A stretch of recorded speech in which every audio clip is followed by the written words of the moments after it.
Hello and welcome to the NSG Patient Anatomy app presentation 2. This team consists of two teams, which is the DevOps team that has Rebecca Velez and myself, Miriam El Younes, and the front-end back-end team that consists of Ekin Atai, Matt Baker, and Emily Olson. In this presentation, we will go through the project walkthrough, test plan, issues, and individual responsibilities of this group.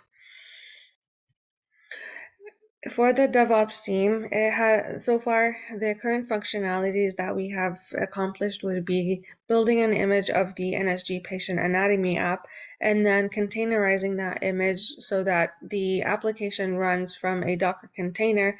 And this is currently what we see so far. Once the Docker container is running, we have the NSG Patient Anatomy app running locally through the Docker container.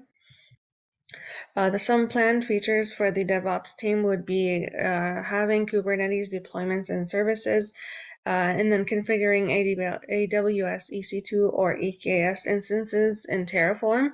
My team, Rebecca and I, are thinking of working on setting up the EC2 or EKS instance locally so we can figure out how to set it up and then moving to make it easier on us for the configurations on it in Terraform.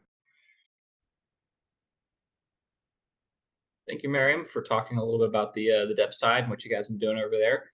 Over here on the front end, back end team, we currently have a functionality of we have a brain that we can actually pull up inside of a Unity context that was given to us. But we've added a highlighting drop-down menu so that whenever we have some of the more back-end features worked out, we can easily import that into the menu, and you can highlight things. You can highlight regions within the brain. We've also, I think, dramatically updated the UI so that it looks much more professional and is better suited to handle different types of screens, things like that, which I'll get into in the app showcase. And then, so for more our planned features, we would like to better integrate some of the Unity context features. For example, we would like to be able to modify the opacity of certain regions of the brain inside that Unity context, so that you can essentially make some regions of the brain or a region of the brain stand out more than others using opacity as a way to highlight those regions.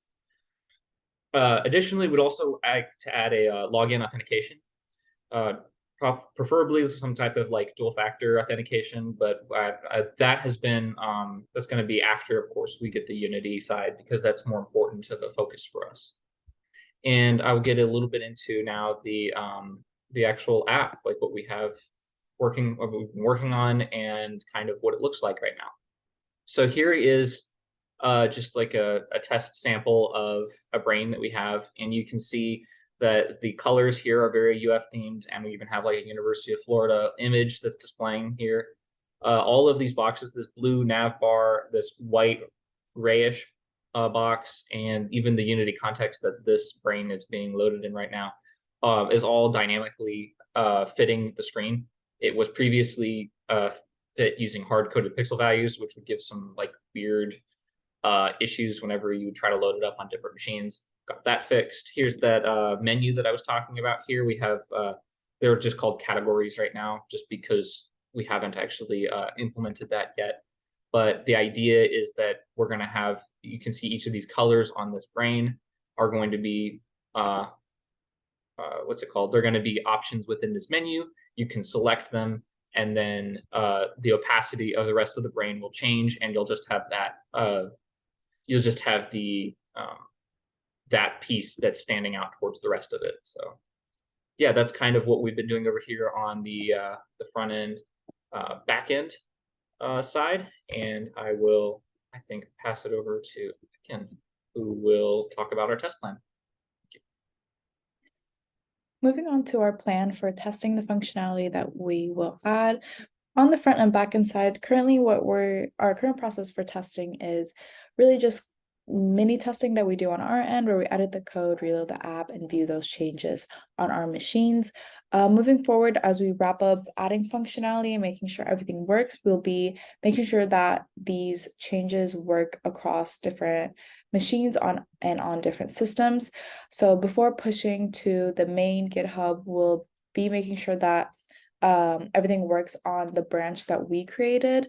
So this branch we created just for the semester for our group, because the GitHub repository was one that already existed before we started working on the project, as the app was one that had already been been working on. So we'll make sure that everything works before pushing to mains to ensure that we don't break anything that already exists there. As well as doing that, we'll also be amongst our group comparing the results between Mac and Windows. This is because we want to double check that there are no major differences that shouldn't be there when these are run on different operating systems. As well as making sure that it works on different screen sizes. So we want to make sure that anything that we test in the web app format also translates over to a mobile format smoothly and doesn't have anything that's kind of hard-coded that doesn't exactly transition over to mobile very well. We'll also be making sure that we are constantly meeting with our advisors and showing them our progress to make sure that our visions align with theirs. So this will be for the layout, the visuals, as well as the different functionalities, making sure that it aligns with what they had in mind for those.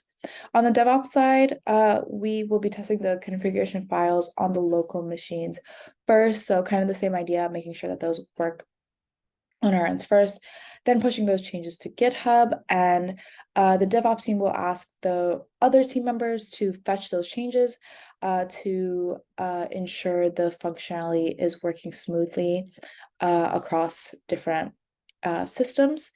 And again, getting that consistent feedback from advisors, specifically from our main tech contact, to make sure that the steps we have been taking to approach the DevOps work on the for the DevOps team is in alignment with what he had in mind. Section 3, issues. For the front-end back-end team, some of the issues include a lack of Unity documentation, specifically how to integrate with React components. Also a difficult handoff. We're not the first people to work on this project, so it can be a little difficult to continue their original vision. Also a steep learning curve. We do not have experience with Unity, so we're learning on the fly. For the DevOps team, some of their issues include coordinating how to hand off AWS account information at the end of the semester when we are no longer working on the project, reconfiguring files created by previous teams, as well as a steep learning curve for them too. Hello, my name is Rebecca, and I'm going to be talking about the individual responsibilities of our team. So first off, we have the front-end and back-end team, which is made up of Akeen, Matt, and Emily. So their tasks include getting more familiar with the Unity React library and also doing more back-end authentication research. And their plan to go about this is to have consistent meetings, to do some pair programming, and to share notes and research. On our DevOps team, we have Miriam and myself. So we are looking to ensure that the team can use the created Docker container that was already deployed. And that we also want to ensure that we review the AWS requirements.